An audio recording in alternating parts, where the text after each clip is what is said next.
We are back with Amanda Seals. Thanks so much for coming back on the show, Amanda. Thank you Thank for having you for me. having me. Yeah, Amanda Seals, obviously comedian, actress, producer, host of the Small Doses podcast, and the latest. I don't want to say victim because you're not a victim here, but I do think like the Jubilee people are getting at a level of like I don't know, of cynicism and of like this reactionary thing they're trying to create as inflammatory content as possible between yours and also Mehdi Hassan, who was talking directly to like open fascists. I mean, these open white supremacists. And I know that you were like ostensibly debating conservatives, but it also was like I don't Yeah, know mouthpieces. about it was directed towards making you almost like have to defend certain things. It's Hmm. they're appealing to white supremacists increasingly is my basically my contention. Okay, there's still an I would echo. say yes. Oh no. Okay, sorry. No, I never would mind. say yes. But I would also say this.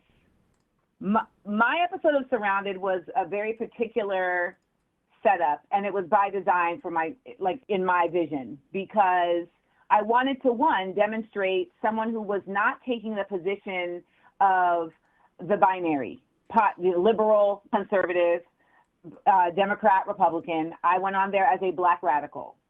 So that was one. I wanted to literally just demonstrate here is somebody who is not fitting in the boxes that have been created, assigned, and upheld by mainstream media and, this U.S. joke of a government. But two, it was an inter-community conversation.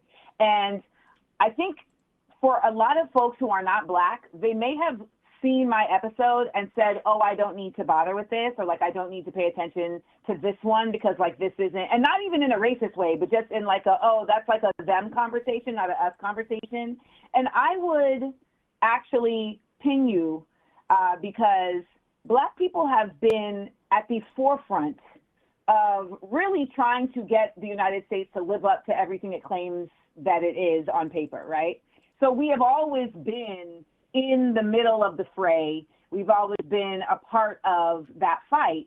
So when you see that the colonization of, lands that we've seen all over the world has now very effectively come to Black minds and Black bodies, you should be on like red alert. Like, wow, she sat in there with 20 Black people that were willing to, not even with like MAGA hats and all the regalia, because you can kind of write that off when you see the rallies and stuff. You're like, okay, these are just like Right. loonies. No, these were like majority young people that felt very comfortable being on a show that they know is going to get millions of followers, spewing self-hating white nationalist rhetoric. And even if they don't believe it, they were willing to do it for the possibility of visibility or money. And that should concern everybody. Yeah. I mean, absolutely. It's about like the pernicious nature also I would say of capitalism and how it can co-opt people into it like quite easily, but it's about this attention economy too where we had a little echo at the beginning. We fixed it. We're all good now. Just wanted to say that it might have my question may have kind of been muddled there.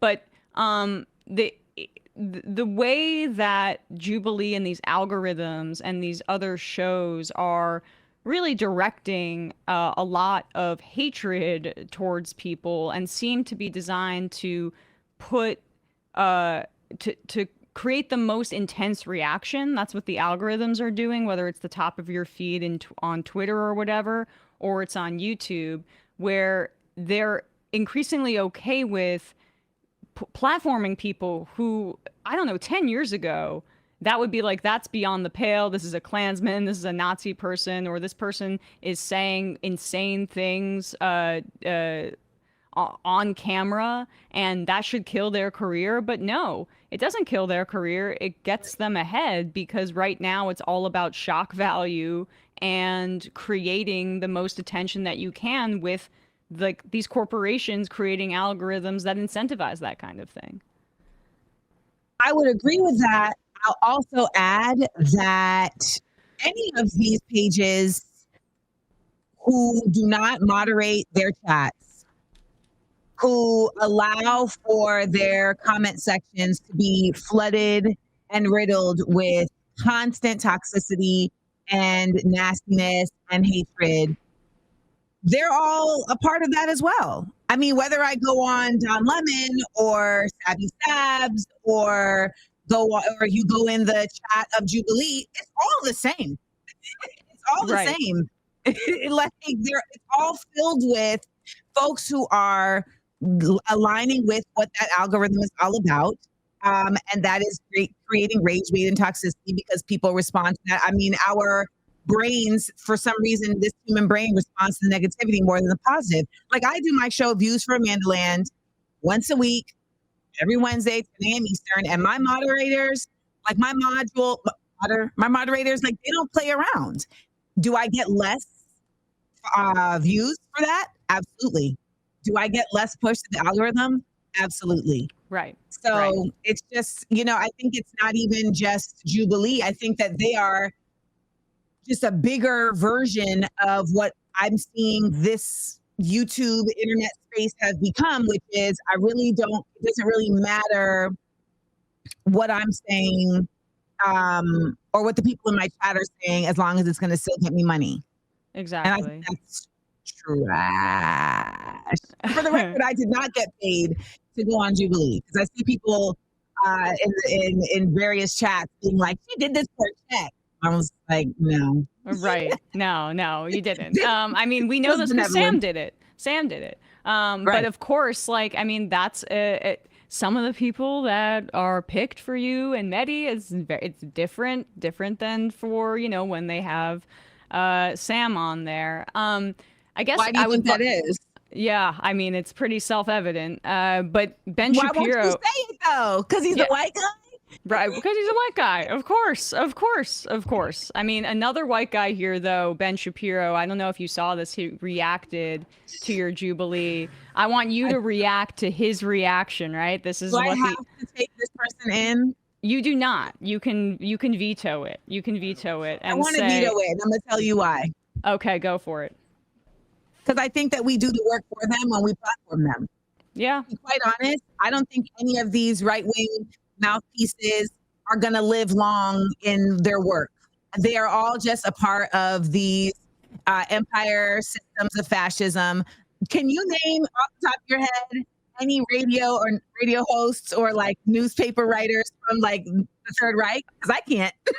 No, but I will say that part of, our show, right, what I think we try to do is get into the algorithm for these guys by making fun of them. It's a really powerful tool to mock these freaks because, first of all, but if you don't combat it, they have all of the advantages that we're describing. So you have to at least engage in some way, not saying we need to do right now, but because they have such a capture of like of the economy in this way because they just have more money on their side. It's the same way like, Bill O'Reilly or all these conservative influencers books get to the top of the charts because they just buy them all up, like the Heritage Foundation or something. And, best-selling author because it was rigged in their favor. But I feel like when we choose these ministries, right? Because that's a choice. Like we're going to do this on Majority Report to check this thing, right? Yeah. I feel like we also end up having to like create a balance, a melody, if you will, a harmony, if you will, in our lives. Because when, like, if I commit myself to do, like, people are like, will you ever go back? Will you go back? This is your lane. You should do this all the time. And I'm like, if I sat in the middle of 20 willfully ignorant fools all the time as like a lifestyle, and I didn't have anything else, like you would be on here like we just had Amanda Seales last week, and now she has gone to the other realm. Like cross over, like I wouldn't be able to handle it. So I mitigate that, Emma. And if for your own peace, if nothing else. Yes. So then we'll talk then just Palestine really briefly while I have you. I mean, Always. last time we had you on, that was the center of our conversation, Yeah. and like a lot of some of the choices that you were making in your career to be very outspoken about Palestine and how you received some really, harsh reaction to it, and of course affects people's bottom lines. Now that we're a little further away from our conversation, like what new do you have to share with us about how your activism has been like received? I think, for many of us, I would say that Palestine has been the awakening, the re-radicalism, in some cases, the first radicalism. It's been a blessing, and it's really something that we will owe to those who've been martyred in Palestine forever, because that is so deeply dystopian that my awakening had to come from, seeing a physical, visible genocide every day, and then understanding how am I culpable in making this happen? How and then being responsible for how I can take the steps to no longer be culpable as much as possible, right? So, you start taking those steps by addressing your capitalism, how you engage in capitalism, your consumerism, how do you engage in consumerism? What, as a creative, as an artist, what art am I supporting? What art am I actually doing? So, like, I have my one woman show, What Would the Ancestors Say? I have a residency. I do it the first Saturday of every month at the People's Forum in New York City. So the next one is on September 6th. And I mean, this is a piece in which I talk about Palestine. I connect it to the United States, Black American experience and struggle in the United States. And the goal of it is to really use art to reconnect our empathy. So I would say that at this point in my life, since I've spoken to you, I've just gotten even more aware, more informed, and also more empowered to help others who are genuinely curious become more aware and more informed. Because since we've spoken, Emma, I think you and I would agree that the shit has hit the fan for a lot more people in terms of just their seeing how Overall, the dots are connecting, Right. And how do you approach that? I mean, I have a devil on my shoulder that wants to say to some of these people, like, how long did this take? How could you I just know. be getting here? And even, sometimes the privileging, in my view, of like Western Jewish perspectives over that of Palestinians gets me frustrated. But you have, but there's also this balance of meeting people where they are. And I struggle with that, as I imagine you do, where there's this rage boiling beneath, but you also have to kind of maintain a level head of educating people. Well, I'll tell you what, I did a lot of that on that Surrounded episode. I feel like I had a lot of level heading Right. that was kept. But honestly, if folks come in a place of atonement versus arrogance, then it clears it all for me. Like, if someone shows up with, I cannot believe I did not know about this, and I need to work 3 times as harder, I am so much more motivated knowing that I have been caught in the matrix this long. Then, what are we going to do? These factions are shelling out millions and billions to keep people stupid. So it's not as if it's not like by accident that people don't know. It's just that when people come with like well, what did you expect me to do? Then I'm like, oh, go F yourself. Right. Go F yourself. Right. Well, anything, Amanda, that you have coming up that you want folks to know about? I mean, obviously follow Amanda Seales on social media everywhere, as I do. What do you have coming up? So I do my show, Views from Amanda Land, every Wednesday at 10 a.m. Eastern on YouTube with Amanda Seales TV. And we also are doing a summit at the TPF at the People's Forum, September 19th, 20th, and 21st, the Views from Amanda Land Summit. Actually, it's called the Amanda Land Summit because they call themselves Amanda Landers. Okay. Your viewers call themselves majority reporters. Yeah, they do actually. I was like, oh, okay. Yeah. Well, shout out to the majority reporters. Two of the events that we'll be having there will be open to the public. So one of them will be a live taping of Views from Amanda Land, but the other will be a panel that I put together called Cracking Up the System. I actually want to do this like on a regular basis where I bring together 2 socially conscious comedians, talk to organizers, because the work that organizers are doing needs to be spoken about, but sometimes it's so boring. And it's like not, you know what I mean? You're like, okay, I get it. So we have Davidson Boswell and Christina Brown, our comedians, and our organizers for this panel are Angelica Langdon and Claudia de la Cruz. So it's going to be a good one. It's going to be a good one. So you can go to thepeoplesforum.org and get your tickets to either of those events, and that will be actually contributing to the People's Forum. I hope to see you all there. I hope to see you all Saturday, September 6th at What Would the Ancestors Say? And I love to see you all here continuing to do this work. It's very necessary.